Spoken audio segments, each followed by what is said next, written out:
impossível alguém assistir esse vídeo completo e continuar sendo um apoiador do Lula. Escuta com atenção tudo que eu vou falar aqui, é a única coisa que eu te peço. Antes de chegar onde eu quero chegar, eu vou de forma rápida relembrar o caso Celso Daniel e fazer algumas rápidas pontuações. Celso Daniel, ex-prefeito de Santo André, em São Paulo, do PT, foi assassinado no início de 2002, depois de ter saído para jantar com um amigo chamado Sombra, e na saída do restaurante para casa, foi abordado por um grupo de criminosos que atiraram contra o carro dele, mas estava em um carro altamente blindado. E mesmo assim, de forma misteriosa, o carro parou, abriram as portas e levaram Celso Daniel. Deixaram Sombra lá sem nenhuma marca de ferimento. Aí levaram o Celso Daniel. E 2 dias depois, Celso Daniel aparece morto, com várias marcas de tortura. E agora que o negócio fica bizarro. O criminoso apontado como líder da quadrilha que sequestrou Celso Daniel foi o Dionísio Aquino Severo, resgatado por um helicóptero em um presídio de Guarulhos 2 dias antes do sequestro. Coisa de cinema. Ele participou do sequestro e 3 meses depois foi preso. Dentro do presídio, ele disse à polícia que tinha revelações a fazer, mas não conseguiu.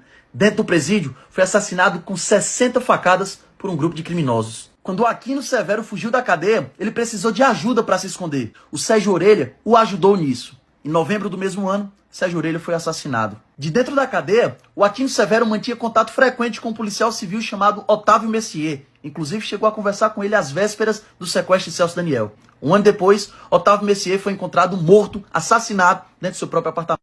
Antônio Palácio de Oliveira foi o garçom que serviu o último jantar a Celso Daniel e seu amigo Sombra.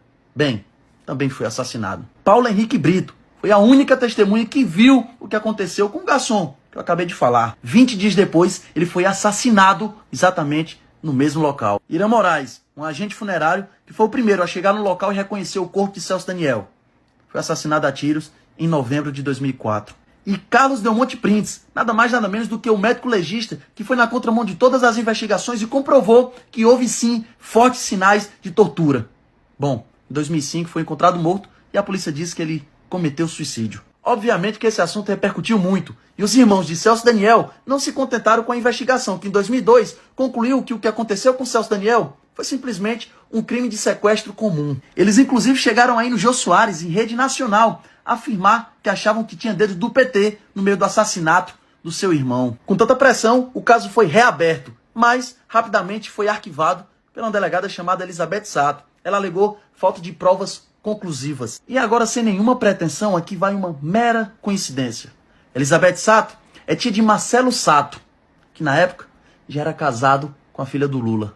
Sabe o Aquino Severo, aquele que fugiu, participou do sequestro, foi preso e depois assassinado dentro do presídio? Bom, a Polícia Civil gravou algumas conversas e apontou o PCC como autor do assassinato do Aquino Severo, o elo do caso Daniel. E aí passam-se quase 2 décadas e fica pairando no ar aquela dúvida. Aliás, foi o PT ou foi o PCC? Até que as peças começam a se encaixar. E em agosto de 2019, um preso do PCC é grampeado dizendo: o PT tinha diálogo com nós cabuloso.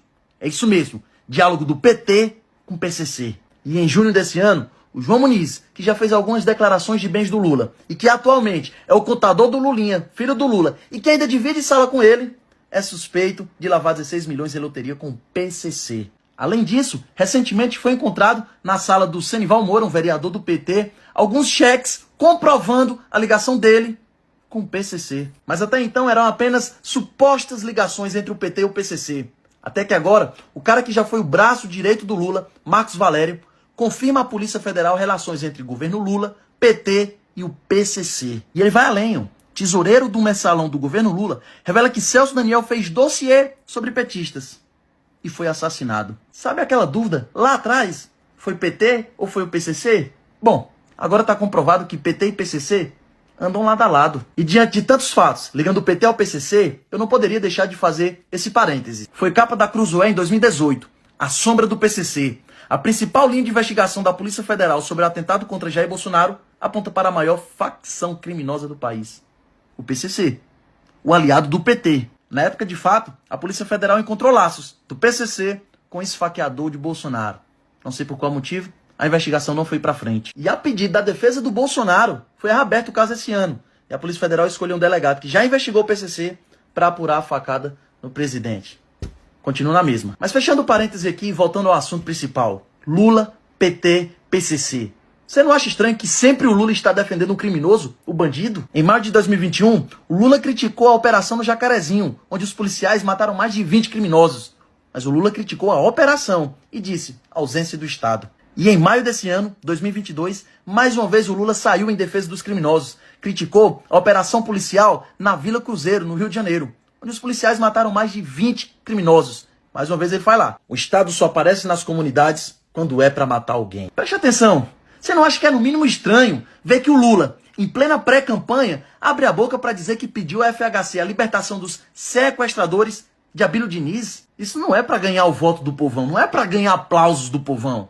Isso é um nítido recado ao crime. É dizendo, ei narcotraficante, ei ladrão de celular, ei criminoso, eu tô aqui e eu tô do lado de vocês. É tão nítido. Basta você ver o programa de governo do Lula, onde ele sugere menos rigor contra as drogas e reeducação de policiais. Isso é desse mês, julho de 2022. Ser menos rigoroso contra as drogas só vai beneficiar os narcotraficantes.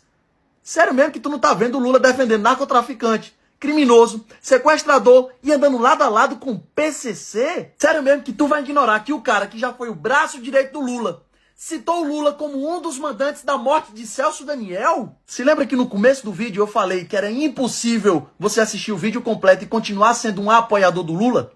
É verdade. Porque quem continua do lado do Lula, mesmo diante de todos esses fatos, não é um apoiador, muito menos um eleitor, e sim um cúmplice do crime.